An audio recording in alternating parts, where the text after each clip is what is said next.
How does I'm here all the time. how does somebody from Detroit link with Kanye? Man, on their fucking grind, cuz on their fucking grind. I was when I was 16, I was doing a show here. Not here. I was doing a show at the radio station every Friday. It was called the Friday Night Cypher, where MCs would be battling each other. Where was that? In Detroit at the Radio 1 station downtown in Detroit. So I know it's like not supposed to mention any other radios and shit. Hip Hop Nation is the best. Yes. Serious radio. There you go. Clears it all okay. up. Clears it But all anyway, so look. So as soon as I turned 16 and my grandma got me my car, you know what I'm saying? up. Shout out to grandma. Shout out to grandma. Me and my best friend had the idea of going out to the station and doing this show, the Friday Night Cypher, where MCs a battle. Whoever would win the battles would get to rap on air every Friday. You get to spit like a verse or two on air every Friday.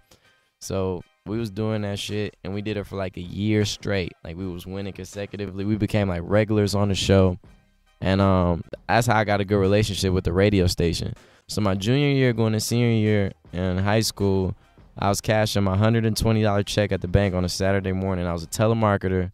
That shit was whack as hell. It was the worst job, selling shit over the phone. Yes, I remember it like it was today. I remember it like that.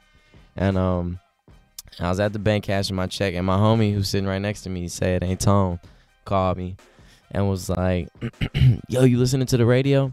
I'm like, "Nah, what's good? I'm in the bank." He like, "Man, this nigga Kanye playing his album and shit. It's crazy. Yo, man, if you go down there and rap for him, he'll probably sign you, nigga. He'll probably sign you, cuz." I'm like, "Man, the fuck you talking about, man?" And, but I thought about it for about 13 seconds and was like, yo, I'm on the way. This might actually be something. So I dropped everything I was doing. I walked out of the bank without cashing my check. Luckily, one of my homies gave me $20 to drive down there. So I stopped by the crib, grabbed the CD I had been selling around high school, for like $5, jetted down to the station. Since I had a great relationship with the station, they let me in. And I just lied and was like, yo, I left my phone here last night because it was a Saturday morning, and I was there every Friday night. So I was like, I left my phone there, and they was like, all right, go get it. And then I went in the back, and, I made it past Kanye's security guard. Then I got to his road manager, Don C. You guys ever met Don C? Oh, I've known Don C. Yeah, so Don was like, yo, what up, fool? What's good? Yo, I don't really, if you want to get Leo CD. Yo, that is the crazy Don C right there. That is the ill Don C impression. Yo, what up? Yo, what up, Green Lantern? What up? So, anyway, he took my CD, and, and then I made it past him somehow. I guess he thought I worked at the radio station. I don't know, but I shook Kanye's hand and, told him like, yo, man, I'm an aspiring rapper, man. I do this show here every Friday.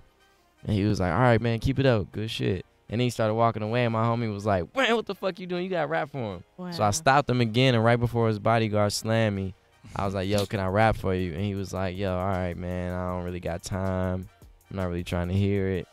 I was like, man, I ride to school listening to you, man. You like my motherfucking hero, man. He was like, all right, man, you got 16 bars while we walking out the station. Go. So I started rapping, and at first he really wasn't hearing it. I don't know if he was or wasn't. Do you remember what you rapped? Not at all. I wish I did, man. It was like 5 years ago or something like that. I feel like this whole story is like Kanye's last call. Like, we need music. Like, it sounds exactly like the way he told his story. It's crazy. So, like, I'm rapping for him, and then he wasn't really paying attention until we got to the entrance/exit of the station, and he stopped and started looking at me, and he started bobbing his head.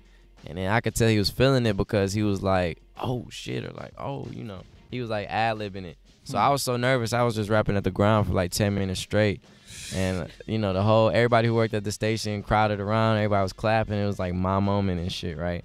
So I gave him my CD, and he was like, I'm about to listen to this right now. And then Don C was like, yo, why don't y'all come to the listener party? We having a listener party. Don C I love him, man. I hope he don't think I'm like mocking him and shit. He's really like one of the best people I know and done so much for me. But anyway, he was like, we got a listening party.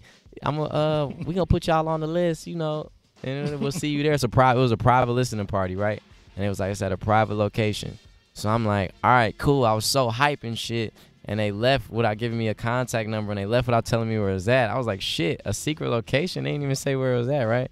So I'm running around a radio station trying to find out where this private listening party is. It's for his album, Late Registration. Trying to find out where this shit is. Nobody knows. Everybody's like, man, it's at a private location. It's at a private location. So I thought I lost my chance. I'm walking back to my car, mad as hell. And the car that was parked in front of me was like, man, you the kid that rap for Kanye? Somebody was hopping out of the car. I was like, yeah. He was like, man, that shit was crazy. Man, you going to the listening party? I was like, man, I don't even know where it's at. He was like, man, I got the address right here in my pocket, man. I got it right here in my pocket, right? So he gave me the card.